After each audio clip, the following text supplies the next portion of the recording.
Story time about how my neighbor tried to unalive me. 4 years ago, my husband and I had just moved into a new neighborhood. We were newly married and were trying to have kids right away. My husband and I were also really social, so we would invite our neighbors over and host parties. We had a really big, beautiful house with a pool, so we always took advantage. Mostly everyone on our block would come to our get-togethers, but there was always this one couple that never showed up. I didn't think anything of it until one of my neighbors told me not to invite them to any other event in the future. When I asked her why, she said the police would go off into their house, and that the husband and the family was suspected of abusing the entire family. Obviously, after this, I stopped inviting them. Every single day, I would go on walks with my husband. Well, one night, my husband decided to stay home, so I went by myself. I decided to change my route and walk in front of the neighbor's house, the one everyone was scared of, and as soon as I turned down the street, I saw a man by the window. I looked away really fast because I didn't want him to think that I was staring, although I was. Suddenly, his front door opens and he comes outside. And all he says is, "You're the new neighbor, right?" I simply replied, "Yes, and nice to meet you." He stared at me for a few seconds, didn't say anything, and closed his door. I obviously thought this was strange. I kept walking, but a few minutes later, I noticed that he was right behind me, and something told me to run back home, which I did. That's when I realized he knew where I lived. Part 2 is up. Part 2 of how my neighbor tried to unalive me. Disclaimer, this is not my story time. Send me on Instagram. I ran back home as quickly as I could. I told my husband that the neighbor followed me home, but he told me to just forget about it. A few days later, I come home from running some errands. I get out of my car, and out of the corner of my eye, I see my neighbor standing behind a tree, and I could tell that he's looking at me. I decided to just ignore it because I didn't actually want to have to make conversation. Instead, I grabbed the groceries and walked into the house. I began closing the door, but he pushed his way in. I backed away and asked him what he wanted. He asked me if my husband was home. And no, my husband was not home, but I said yes. Then he looks around and asked me if he could get a little tour of the house. He also said that he really wanted to see the pool. Okay, I know what you're gonna think, but I was so scared I thought that if I just showed him the house, he would leave. I walk him over to the backyard and he starts looking around. That's when he asked me if we had any security cameras. My hands and knees started to shake, and once again I lied and said yes. He started looking around some more and said, "Nope, you definitely don't have any." I told him I needed to leave the house and if he could just leave. He starts to laugh and tells me that I should be nicer to him. He ripped my phone out of my hands and threw it into the pool. Instantly, I sprinted away from him. He grabbed my hair and I fell really hard to the ground. Part 3 is up. Part 3 of how my neighbor tried to unalive me. Disclaimer, this is not my story time. Send me on Instagram. He pulled my hair hard and I fell to the ground. That's when I just started kicking as hard as I could. I heard him scream and he fell back. I got up and ran straight back into the house and locked the door behind me. He came up to the door and started banging on it. He told me if I didn't let him in that he would break the door. That's when he grabbed a chair and started throwing it against the glass. Luckily, the windows are hurricane proof so he couldn't come in. I called 911 and then my husband. I went around the house locking every single door and window. He would just follow me from window to window yelling at me. He told me he just wanted to talk to me and that I was overreacting. Finally, I could hear the sirens around the corner. And of course, he started running away. Finally, the cops found him. His pockets, they found zip ties, and his car was loaded with rope and different things. Apparently, he planned on taking me to the woods. He's now in prison, but I'm so scared that he'll get out. What should I do?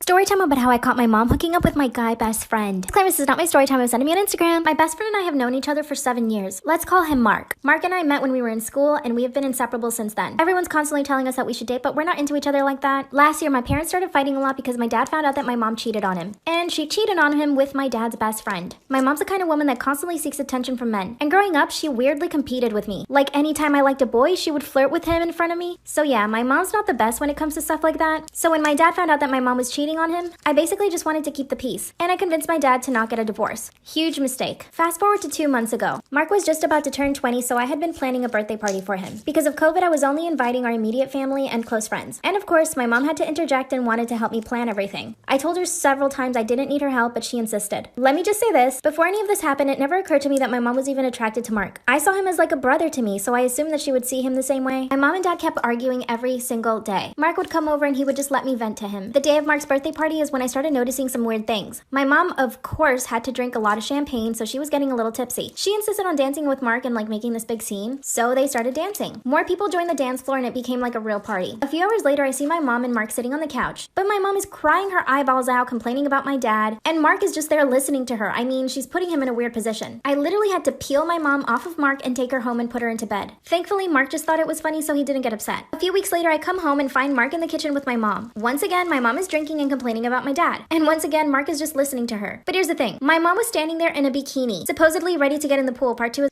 So my mom is standing there in a bikini trying to seduce my guy best friend. Disclaimers is not my story time. Send me on Instagram. I asked my mom nicely to go put on some clothes and she refused. So I grabbed Mark's hand and told him to come upstairs with me. I asked him what was going on between him and my mom and he said nothing. And he even said that I was ridiculous for even suggesting something like that. And I believed him, so I let it go. A few days later, my mom was dressed up all sexy in a red tight dress, supposedly making breakfast for my dad and I. But my dad had already left for work, and I was going to school, so she knew that. I had the feeling that she had Mark coming over and she didn't want me to know. So I got in my car and told her I was leaving for school. Instead, I waited around the corner and I saw Mark driving up to the house. I waited for about 10 minutes and then I quietly pulled into the driveway and opened the door. And what do you know, my mom is sitting on the countertop making out with my guy best friend. And they were going at it. Like if I hadn't gotten there, it would have happened, you know? I slammed the door and my mom jumps off the counter. Mark pretends that nothing's wrong and tells me that he has to go to school. But of course, I didn't let him leave. That's when my mom told me that they were in love. And what do you know, Mark confirmed it. That's when my mom basically begged me not to tell my dad anything, and that her and Mark were going to continue seeing each other. I told my mom I'd keep the secret, but instead, I drove straight to my dad's job and told him everything. He went straight to his lawyer and filed for divorce. When he confronted her, my mom basically said that I was lying and that I had for some reason made everything up. Mark, on the other hand, is totally in love with her, but she's telling him to leave her alone. So she also broke his heart. He doesn't even want to go back to school, and he's begging me to get my mom and him back together. I told him that that would never happen because my mom is never going to leave my dad. My dad makes a lot of money and she has no job. He provides her a lifestyle that Mark could never. Now here's the thing, my mom's accusing me of being a terrible daughter for telling my dad, but how could I not tell my dad? I mean, am I the asshole here? I doubt it, but what do you guys think? What should I do? Story time about how I lied to my parents about having a boyfriend for 4 years. Disclaimer, this is not my story time. It was sent to me on Instagram. My parents are super strict. Growing up, I could not have any guy friends. I wasn't even allowed to go over to my girlfriends' houses. At school, I was pretty popular, and the fact that my parents didn't let me have any boyfriends made the boys actually want me more, which is something my dad actually hated. Boys would call our house asking to talk to me, and my dad would grill me about it. So I finally decided to tell him that because he doesn't let me date any boys, that boys want me more. He laughed and said that that wasn't true, and that most likely I was just provoking these boys. Obviously, this really upset me. My dad was always really controlling. When I turned 16, I decided I wanted to get my own job. This way I could have some more freedom and just meet more people outside of school. I started working at a local restaurant and quickly made friends with everyone who was working there. They were all pretty much my age, especially one boy. Let's call him Rick. Rick and I hit it off right away. I had a huge crush on him instantly, and I could tell that he liked me too. But of course, my strict parents were always present in my mind, so I tried my best to stay away from Rick just so that I wouldn't develop any feelings, which I already had, who am I kidding? One day, Rick asked me if I wanted to take my break with him, and I said yes. He sat in his car for 30 minutes and just talked the entire time. I started falling in love with him. We talked so much, and he was so kind and so funny. The next few days at work, we were basically inseparable. Finally, at the end of the week, he asked me if I wanted to be his girlfriend, and I said yes. Without a moment of hesitation, I said yes, knowing that my parents would not want that at all. So here's when I told him that we needed to keep this a secret. He wanted to just speak to my parents, but I begged him not to. Thankfully, he understood. The only time we were able to spend together was at work. And we did this for a full year. When I turned 17, my parents insisted that I quit my job so that I could focus on school. I pretty much had to listen to them, so I did. This meant that Rick and I barely ever saw each other. Instead, I decided to sneak him into my house every single night. Part 2 is up. Story time about how my husband and my dad got into a fist fight on our wedding day. Disclaimer, this is not my story time. I was sending me on Instagram. My dad is in the military, therefore he is super strict. He's never liked any of my boyfriends, and especially my fiance. My fiance is a musician, so he sometimes doesn't have a lot of income, so my dad thinks that he's absolutely lazy. I have a really good job, and I always end up making a lot more than my fiance. This means that I have to make up for his lack of money. So usually I end up paying for most of the bills, and my fiance ends up paying for about a third of our rent. And we do live in a nice fancy apartment. I mean, we've got a pool, a sauna, there's a bunch of amenities, and most of the time my fiance only gives me about $500 towards rent. My dad knows all of these issues, and trust me, it is an issue for me because I want him to be able to provide for me and our babies whenever I get pregnant, but it really irks my dad. But of course, it really bothers my dad. Every time my fiance and I go over to my parents for dinner, my dad is always making comments about how he doesn't earn enough money, and he asks him, like, how are you going to provide for your family? And that's when my fiance and him usually get into a fight. Our wedding day was quickly approaching, so I wanted to keep a distance between my fiance and my dad. Everything was good up until the reception. My now husband and I were saying hello to friends. Out of nowhere, my dad tackles my husband down. That's when all hell breaks loose. Part 2 is up.